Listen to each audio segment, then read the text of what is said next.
This is probably one of the most exciting days in my life. I hope it is when you hear this news that it is in your life.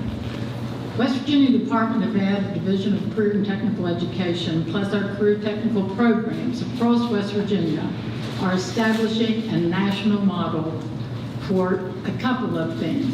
One, the development of stackable skill sets where these young people that are going to school in our career tech centers have skill sets that will make them job ready and more of a success when they leave us.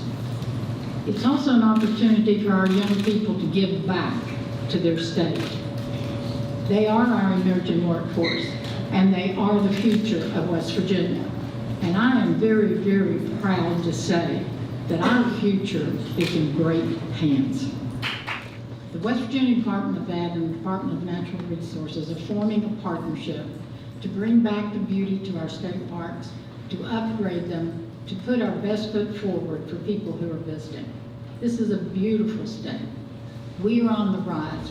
West Virginia is marching forward.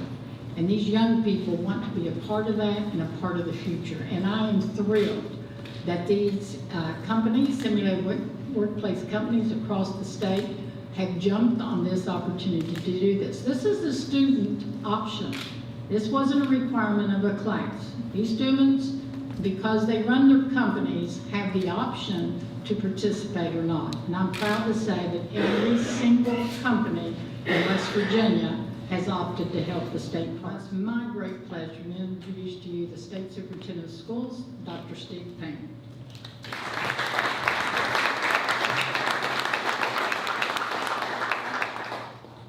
Any one of these young men and other young men and ladies in any one of our simulated workplace programs, any employer in the state of West Virginia would be fortunate to hire any one of those students upon their graduation from our programs or whatever their endeavors, because they truly have taken responsibility for their learning.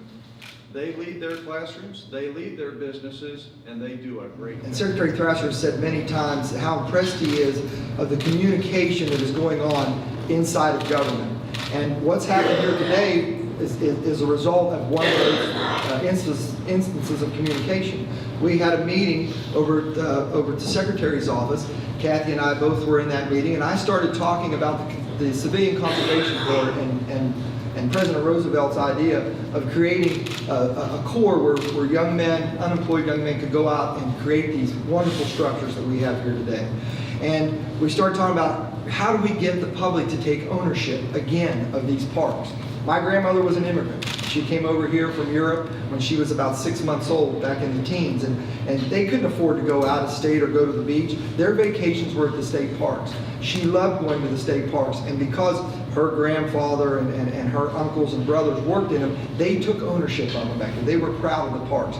We wanted to try to find a way to get that back. Well, after the meeting, Kathy pulled me aside and said, hey, we've got a program, it just might work. So we had some communication back and forth, and Sam worked with them, and they came up with this program. And I tell you, I am so excited. Some of the ideas that they've come up with, it's just amazing that we're going to get young men and women like that are here today to get into our parks. Not just to go to our parks, they'll be, like she said, they'll be making picnic tables. They're creating different types of projects that we can take out to the parks. And what's nice is they'll be able to go back to the park that they're working on now in 10 or 15, 20 years with their children and grandchildren and say, hey, let me show you what I did back when I was in high school. I am so proud of the young people. Our emerging workforce, folks, in West Virginia is phenomenal. And you people are why we're here.